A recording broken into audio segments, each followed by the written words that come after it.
జానకిరామ్ చూడు కుంభరాశి వారి జాతకం ప్రయత్న చదువు విద్య ఉద్యోగం వ్యాపారం పర్సనల్ లైఫ్ కెరీర్ విషయంలో కళ్యాణ విషయంలో సంతాన విషయంలో కుటుంబ విషయంలో ఎలా ఉందో కరెక్ట్ది.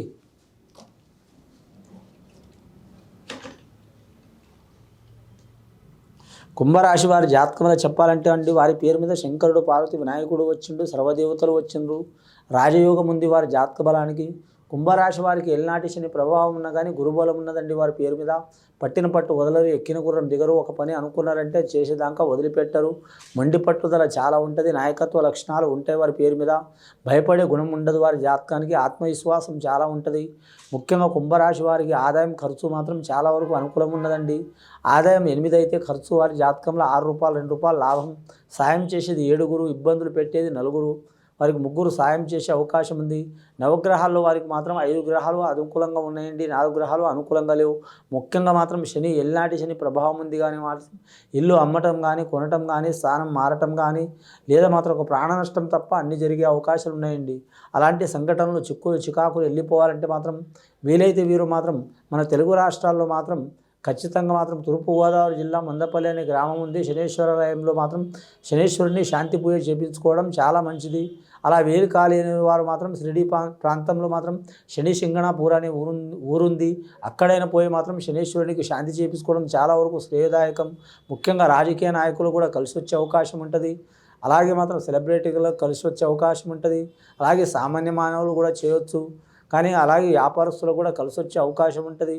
కానీ వివాహ విషయంలో జాగ్రత్తగా ఉండాలి. వీరి పేరు మీద భార్య భర్తలు ఒకరి మనసులో ఒకరు ఉండరు, ఎవరి ఆలోచన వారికే ఉంటుంది. సదాకిరికి సాకలి మూట అన్నట్టు ఉంటుంది. పిల్లల నుంచి ఇబ్బందులు వస్తాయండి. సంతానం నుంచి పిల్లల నుంచి పెద్దలకు, పెద్దల నుంచి పిల్లలకు ఒకరి మనసులో ఒకరు ఉండరు. ఆకస్మికంగా ప్రయాణాలు చేసే అవకాశం ఉంటుంది. మనసు అనేది వీరికి మాత్రం చాలా వరకు చంచలంగా ఉంటుంది.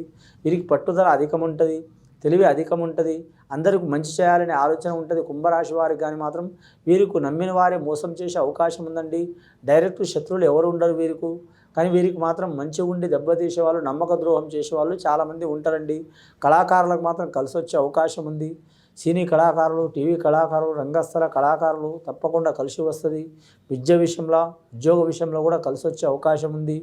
దర్శకులు, నిర్మాతలు, డైరెక్టర్లు, సంగీత కళాకారులు, గీత రచయిత రాసేవాళ్ళు, సాంకేతిక నిపుణులకు అవార్డులు రివార్డులు వచ్చే అవకాశాలు ఉన్నాయి. గవర్నమెంట్ ఉద్యోగస్తుల్లో చెప్పాలంటే మాత్రం చాలా వరకు చికాకులు ఉంటాయండి.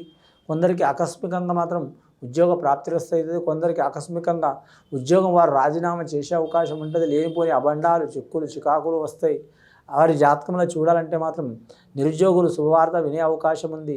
శతతార నక్షత్రం వారు ఖచ్చితంగా మాత్రం వారికి మాత్రం ఎవరిని పూజ చేసినా చేయకపోయినా రాహుకేతులు పూజ చేయాలి. శుక్రవారం అనుకూలం ఉంటుంది. అలాగే మాత్రం పూర్వభద్ర నక్షత్రం వారికి శనేశ్వరుడు, వెంకటేశ్వర స్వామికి, శివుడికి పూజ చేయడం చాలా మంచిది. మీరు జాతక బలంలో చూడాలంటే మాత్రం వివాహం చేసుకోవాలనుకునే వారికి తప్పకుండా మంచి ఫలితాలు లభిస్తాయి. సంతాన విషయంలో కలిసి వచ్చే అవకాశం ఉంది. గర్భిణీ స్త్రీలకు మాత్రం ఖచ్చితంగా మాత్రం వారు కోరుకున్న సంతానం కలిగే అవకాశం ఉంది. ఆ సంతానం నుంచి వారు ఇంటికి కలిసి వచ్చే అవకాశం ఉంది. ఇంట్లో ఒకరి మనసులో ఒకరు లేని వారు అందరూ ఐకమత్యంగా ఉంటే మంచిదండి. విద్యార్థులకు విద్య విషయంలో కలిసి వచ్చే అవకాశం ఉంది. వేరే దేశం, వేరే ప్రాంతం, వేరే రాష్ట్రం వెళ్ళాలనుకునే వారు టైం తీసుకోవడం మంచిది వీరి జాతక బలానికి. వ్యాపారస్తుల విషయంలో చూడాలంటే మిశ్రమ ఫలితం ఉంటుందండి. వారు ఏ వ్యాపారం చేసినా, ధన వ్యాపారం చేసినా, ధాన్య వ్యాపారం చేసినా, కూరగాయల వ్యాపారం చేసినా, వస్త్ర వ్యాపారం చేసినా తప్పకుండా మిశ్రమ ఫలితాలు ఉంటాయి. వ్యాపార విషయంలో కలిసి రావాలంటే మాత్రం వ్యాపార కారకుడు మాత్రం ఖచ్చితంగా బుధుడు కాబట్టి, బుధుడికి అధిపతి మాత్రం విష్ణుమూర్తి కాబట్టి విష్ణుమూర్తికి పూజ చేయాలి, సత్యనారాయణ స్వామి పూజ చేయాలి. ఇది విని చూసి ఆచరించే వారి కుంభరాశి వారికి చాలా వరకు శుభయోగాలు కలిసి వస్తాయండి. శుభం భూయత్.